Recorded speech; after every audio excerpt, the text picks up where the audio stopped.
प्रेम से बोलिए सदगुरु कबीर साहेब की जय। प्रेम से बोलिए गुरु गुरु धनी धर्मदास साहेब की जय। प्रेम से बोलिए 1008 पंच श्री हजूर अरदनाम साहेब की जय। प्रेम से बोलिए धर्महतकारी सुधाकर साहेब की जय। चार गुरु वंश 42 की जय। सर्व संत महंतों की जय। साहेब पंडित। नमो नमो गुरुदेव को, नमो कबीर कृपाल, नमो संत शरणागति, सकल पाप हुए झार। बंदी छोड़ कृपाल प्रभु, विधन विनाशक नाम। आशरण शरण बंदे चरण, सब विधि मंगल धाम। सदगुरु को कीजिए बंदगी, कोटि कोटि प्रणाम। कीट न जाने भृंग को, सदगुरु कर ले आप समान। भरम छुड़ावे पत विखट को, निखट लखायो नाम। तासे गुरु को कीजिए कोटि कोटि प्रणाम। साहेब बने सतनाम। सदगुरु सतपुरुष कबीर साहेब जी के पवित्र पावन कृपा से, उनकी आशीर्वाद से आज उन सभी हमारे गुरुजनों को हम यहाँ श्रद्धा भाव से, भक्ति भाव से, विनम्रता पूर्वक स्मरण करते हैं और उनकी पावन चरणों में सागर शाबंदी करते हैं कि जिन्होंने हमारे लिए इतना महान संदेश, सत्य का मार्ग, भक्ति का मार्ग सुलभ किया है। दूसरा बात यह है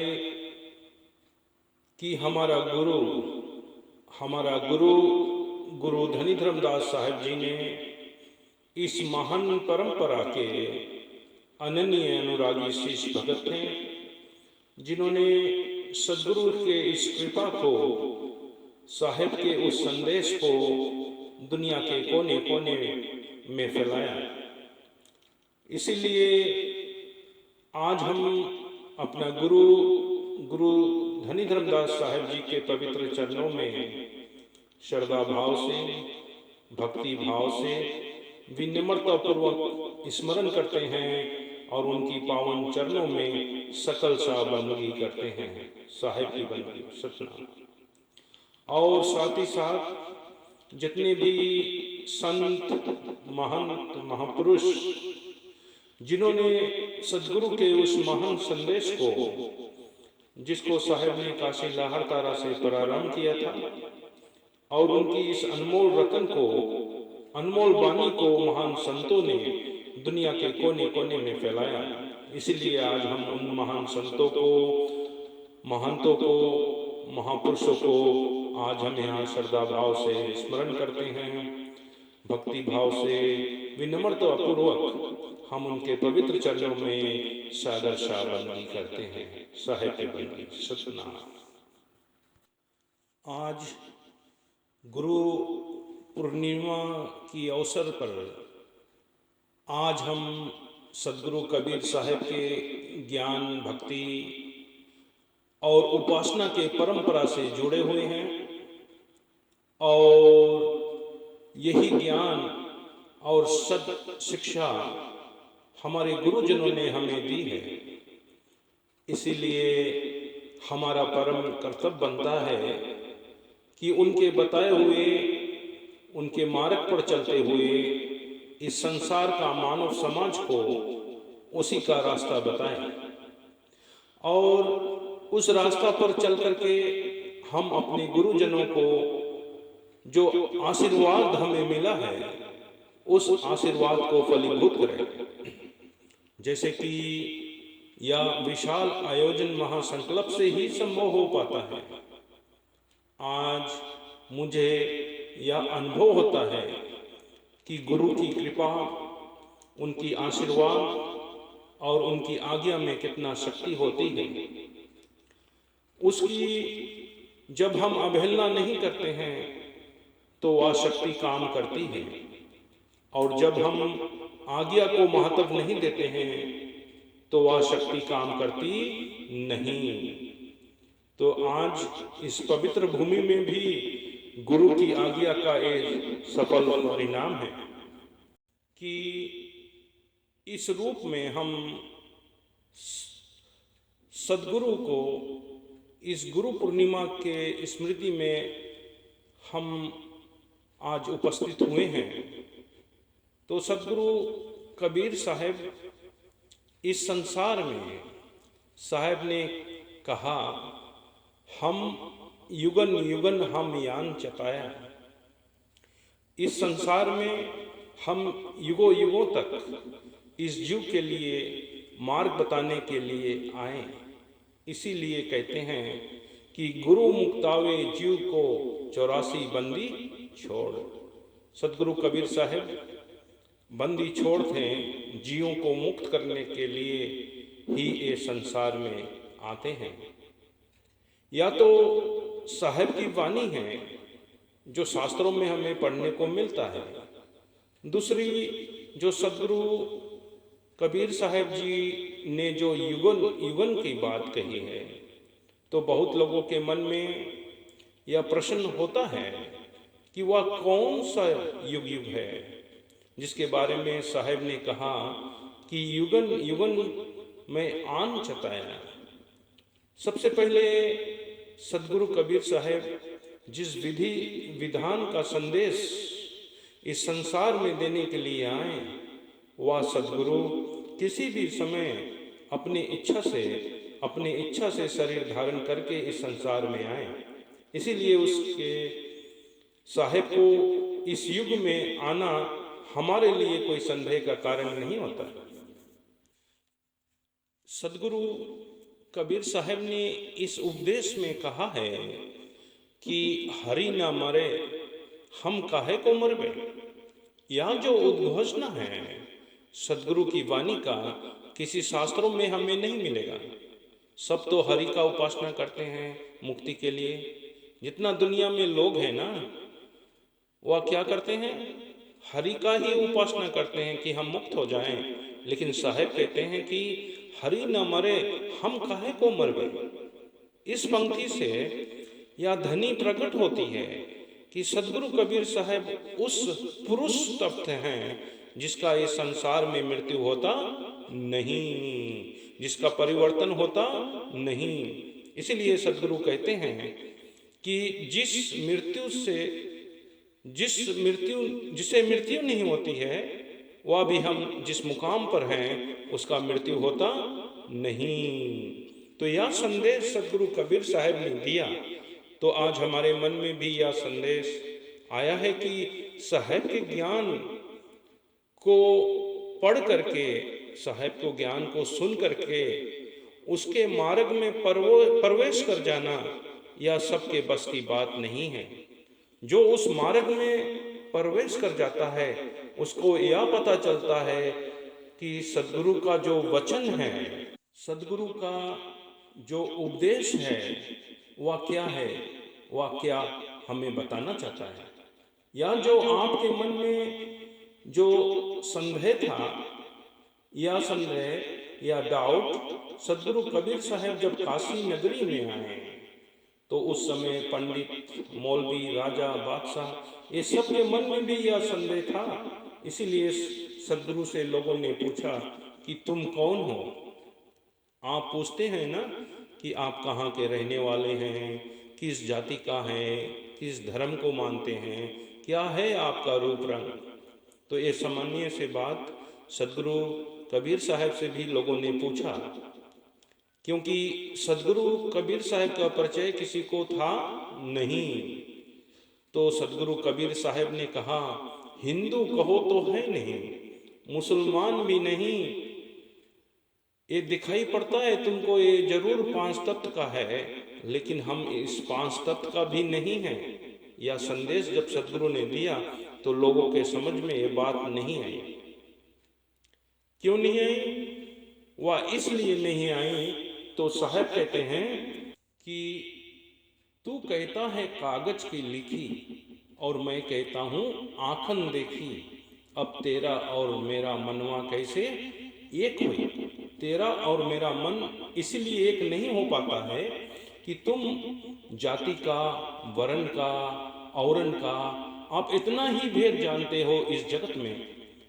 इस जगत से बाहर का भेद आप नहीं जानते। तो इसीलिए लोगों ने पूछा कि तुम कौन हो। तो उस समय भारत में तो दो ही पार्टी थी। दो पार्टी कौन था? एक हिंदू समाज था और एक मुसलमान समाज था। उस समय भारत में ईसाई धर्म तो था ही नहीं। तो साहब से लोगों ने पूछा कि आप कौन हैं, हिंदू है कि मुसलमान है? यही है औरन की भाषा, यही है औरन की भाषा। हमारी दृष्टि देखती कहाँ तक है? इससे ज्यादा दूर तक देख सकती नहीं। तो सदगुरु कबीर साहब को देखने की जो दृष्टि थी लोगों की, वह सिर्फ इतने दूर तक ही थी। तो सदगुरु कबीर साहब को भी लोगों ने जब प्रश्न किया कि आप कौन हो, तब साहब ने अपना परिचय दिया कि हम वासी उस देश का जहां जात वरण कुल नाही, शब्द मिलावा हो रहा और दही मिलावा नाही। तो कबीर साहब कौन थे? सदगुरु कबीर साहब शब्द स्वरूप थे और शब्द स्वरूप की स्थिति से इस संसार में आकर शरीर धारण करते थे। उनका शरीर माया का शरीर नहीं था। हट विधई दही धर आया, काया कबीर कहाया, युगन युगन के भूला हंसा बंदी छोड़ लखाया। तो यह भेद सदगुरु कबीर साहब ने बताया कि मैं इस तीन लोक के रहने वाला नहीं हूँ, मैं चौथा लोक से आया हूँ, अमर लोक से आया हूँ जीव मुक्ताने के लिए। गुरु मुक्तावे जीव का 84 बंदी छोड़। तब सदगुरु कबीर साहब ने अपना परिचय बताया और लोगों को बताया कि आप लोग भी शब्द स्वरूप हो, लेकिन हमारे में और आप में फ़र्क इतना ही है कि मैं शब्द स्वरूप हूँ, आप लोग ये माया के शरीर में हो। यही फ़र्क है। इसीलिए आप जीव हो और आप लोग जीव अवस्था से है। फिर सेकंड स्टेज जो ब्रह्म अवस्था है, जीव से ब्रह्म बनते हो और ब्रह्म से जीव बनते हो। यही तुम्हारा आवागमन के चक्कर चलते रहता है। तो मैं इसलिए आया हूँ, आप लोगों को जीव से पीयू बनाने के लिए आया हूँ। जीव से पीयू, जीव से ब्रह्म नहीं, जीव से पार ब्रह्म की प्राप्ति करने के भेद में बताने आया हूँ। तुम हो शब्द, हम हैं शब्द, शब्द हम माही, शब्द बिना दूसरा कुछ नहीं। आप व शब्द यानी सतनाम से अलग हो गए हैं। इसीलिए अलग होने के कारण ही आप काल नरिंजन के हाथ में चले गए। फिर काल नरिंजन ने आपको माया के हाथ में दे दिया। फिर माया ने 3 गुण के हाथ में दे दिया। तो 5 तप्त 25 प्रकृति 3 गुण के पिंजड़े में आप कैद हो गए।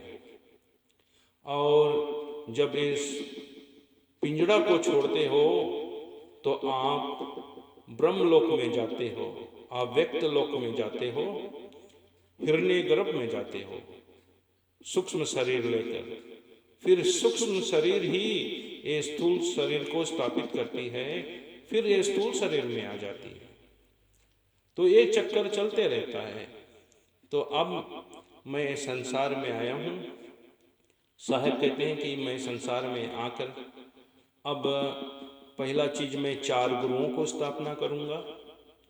4 गुरु ये संसार में, धर्मदास तुम सबसे बड़े अंश, मुक्ति राज तुमको दिया अटल 42 वर्ष।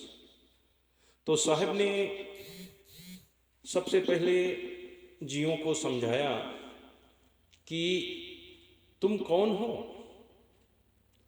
तुम हो कौन, कहां से आया, आप कहां के रहने वाले हैं, आप लोग कहां से आए हैं इस मृत्यु लोक में, तुम हो कौन, कहां से आया, कहां है निज घर तेरा, यही कारण तुम घर मत डोले, तन तज कहां बसेरा।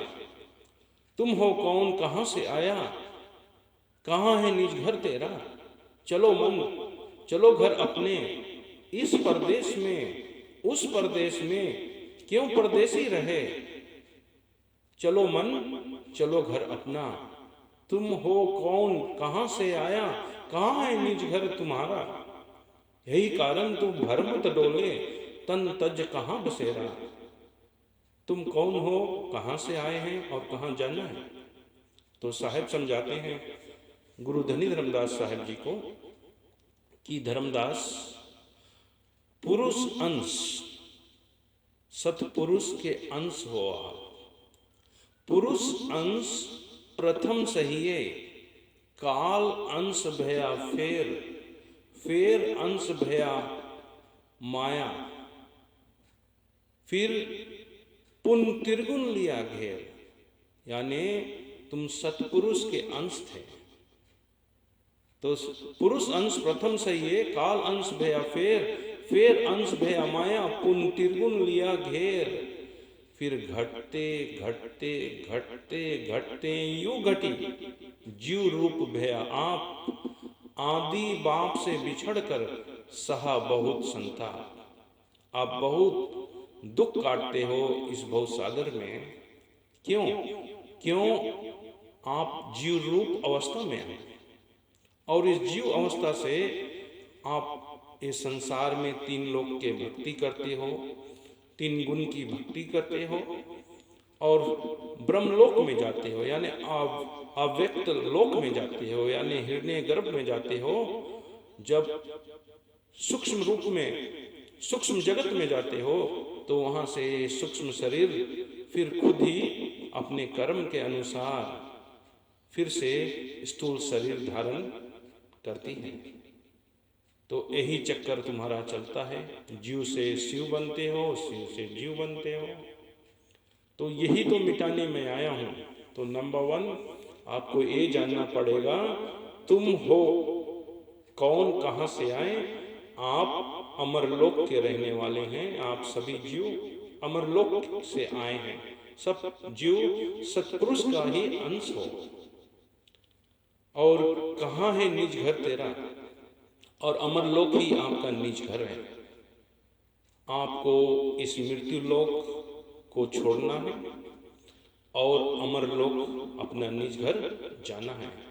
और आप कौन हो, आप शुद्ध चैतन्य आत्मा हो।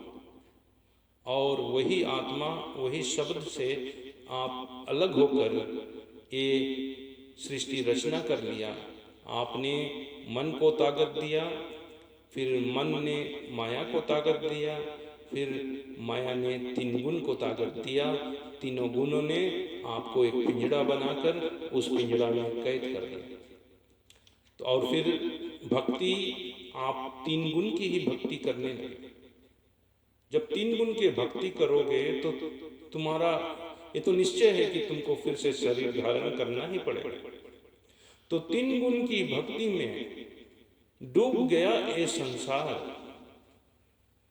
कहे कबीर निज नाम बिन कैसे लागे पार। तो ये तीन देवा के भक्ति में पूरा संसार डूब गया है। यहाँ से निकलने की कोई रास्ता नहीं मिलता है। हर जीव बहुत प्रयास करता है यहाँ से निकलने के लिए, लेकिन ये भवसागर ऐसा भूल भुलैया है कि फिर घूम के यहीं में आते हैं, यही 5 तक 25 प्रकृति तीन गुण के पिंजड़ा में दोबारा फिर कैद हो जाते हैं। तो यहाँ से निकलने के लिए पहले आपको जानना पड़ेगा आप है कौन, तुम हो कौन, कहाँ से आए, कहाँ है निज घर तेरा। तब जब आपके सुरती इस बात को लख लेगी कि मैं शरीर नहीं हूँ, मैं इंद्रियां नहीं हूँ, मैं मन नहीं हूँ, मैं बुद्धि नहीं हूँ, मैं चित्त नहीं हूँ, मैं 5 तत्व नहीं हूँ, 25 प्रकृति नहीं हूँ, मैं 3 गुण नहीं हूँ। मैं इससे परे शुद्ध चैतन्य आत्मा हूँ। और आत्मा ना आती है ना जाती है, ना पैदा होती है ना मरती है, ना गंता ना आगंता। वह जैसा है वैसा ही है। उसको हम एक भी नहीं कह सकते हैं, उसको हम दो भी नहीं कह सकते हैं।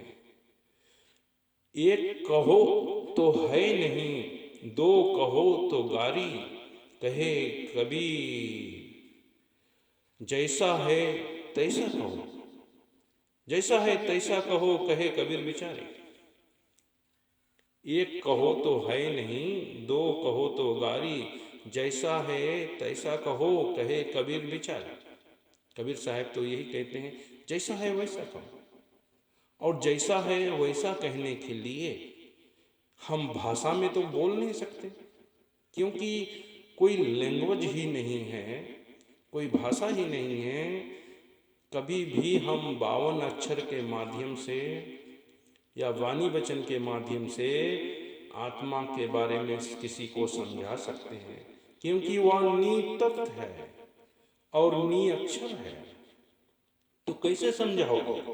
उसको समझा सकते नहीं, उसको अनुभव कर सकते हैं। सिर्फ और सिर्फ हम उसको जब तक खुद अनुभव नहीं करेंगे तब तक हम नहीं जान पाएंगे।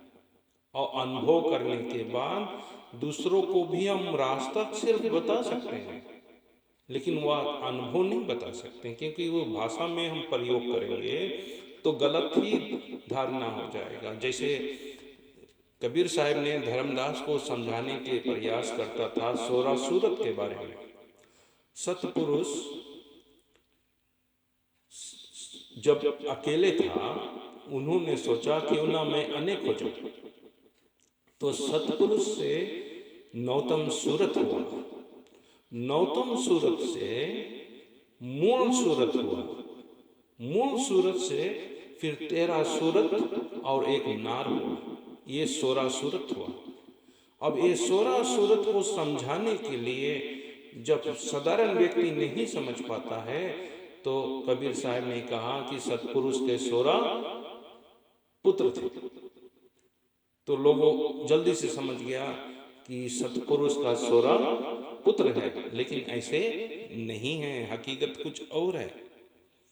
तो इसीलिए कुछ कुछ वाणी कथा के रूप में साहब ने समझाया है, लेकिन जब तक व्यक्ति खुद अनुभव नहीं करेगा तब तक उसके दिमाग में यही रहेगा कि सतलोक है, अलक लोक है, अगम लोक है, अनामी लोक है।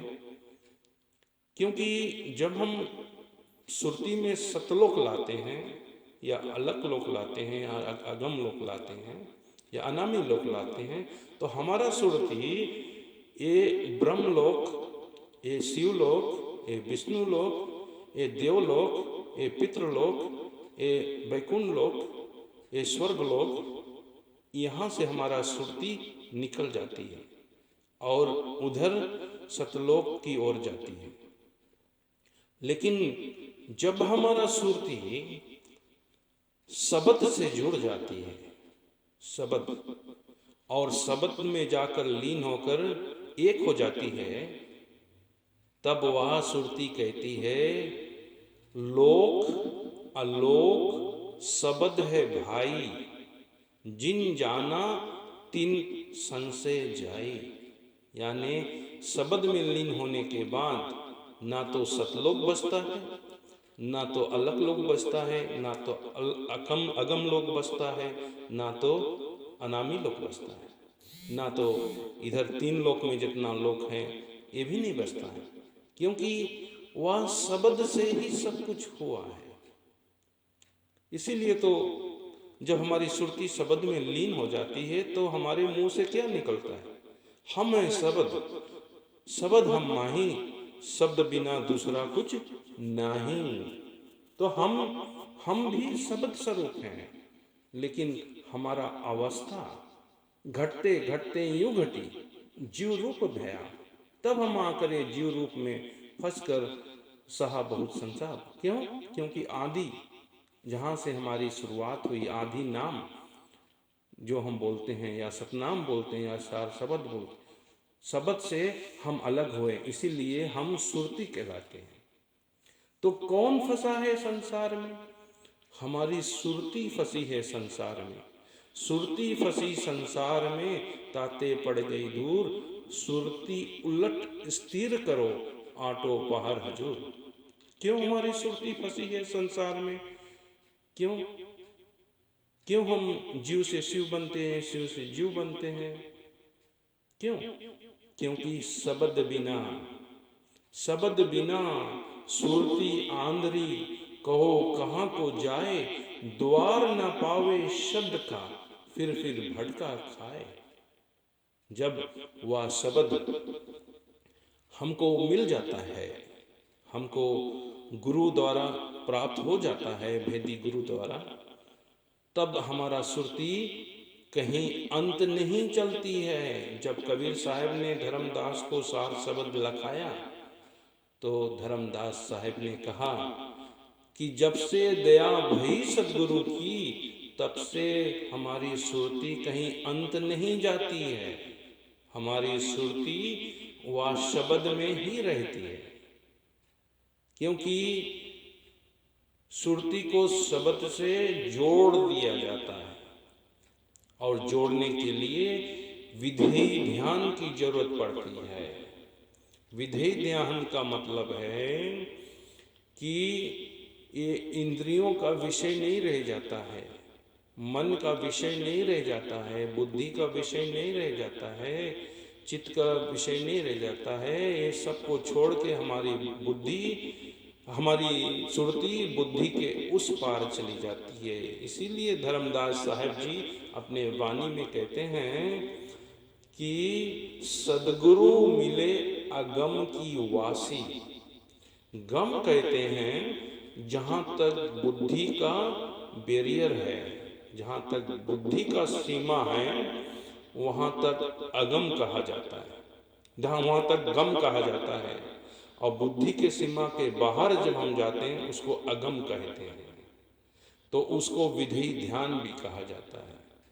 अगर तुम्हारे ध्यान में कोई शरीर आता है, किसी भी गुरु के शरीर आता है, या इंद्रियों की बात आती है, या आपके मेमोरी में कुछ है, वो सब आती है, चित्त में से जो बात आती है, मन में जो तरंगे उठती है, ये सब होती है, तो आप विधेय ध्यान आपका नहीं हुआ है।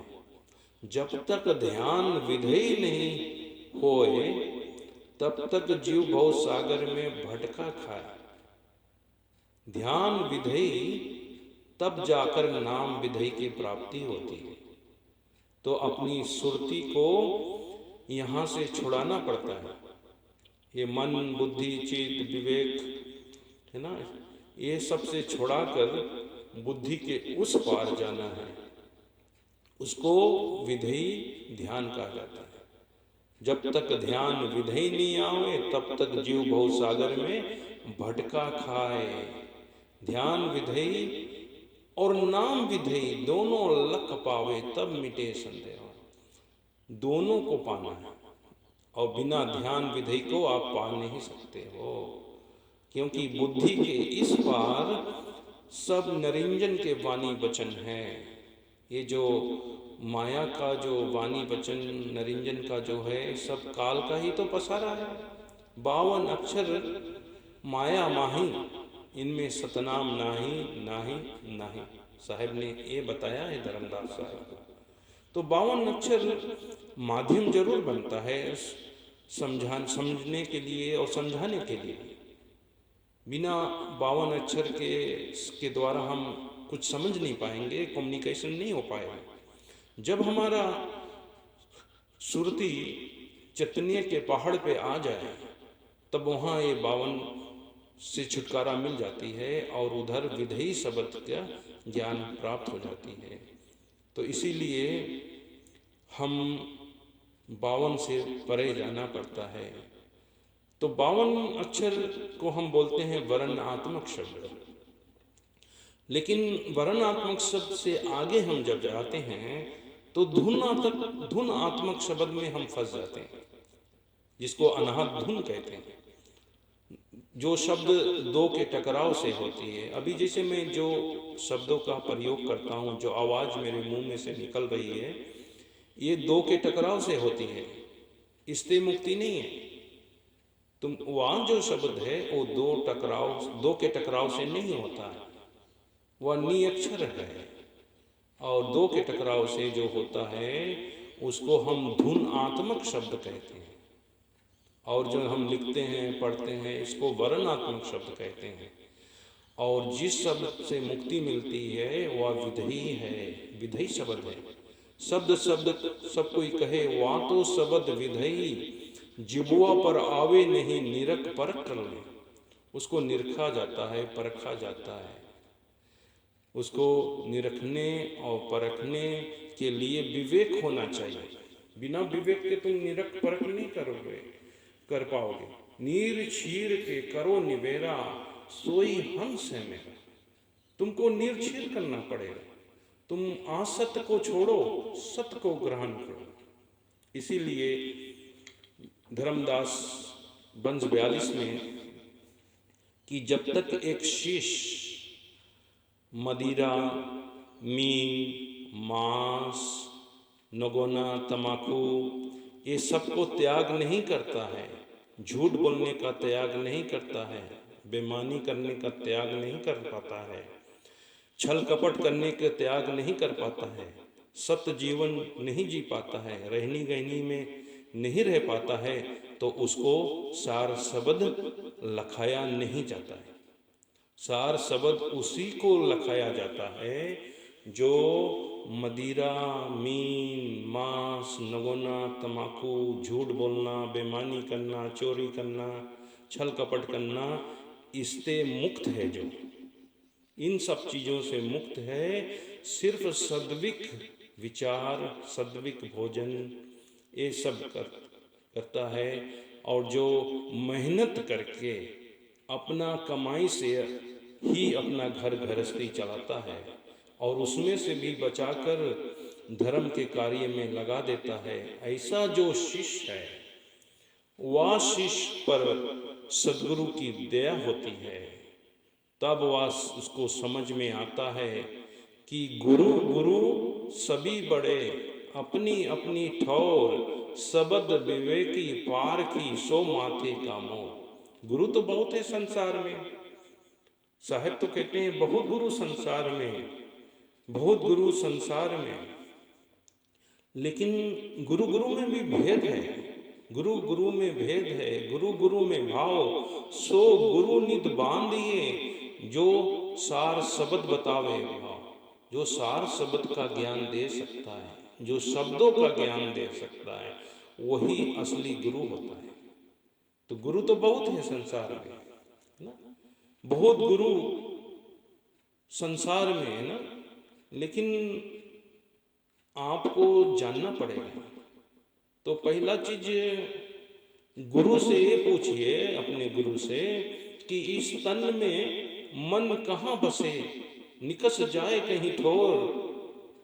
गुरु गम हो तो परख ले, नहीं तो कर गुरु हो। जब तुम्हारा गुरु तुम्हारा मन के ही परिचय नहीं करा पाता है, ये मन की उत्पत्ति कहाँ से हुआ है, ये मन को लय कहाँ करना है, मन इस शरीर में कहाँ रहता है, तब तक आपको नहीं पता चलेगा। इसीलिए ये मदिरा, मीन, मांस को त्याग करना पड़ता है, क्योंकि जैसा अन्न खाओगे वैसा होगा मन, जैसा पानी पियोगे वैसा होगा बानी।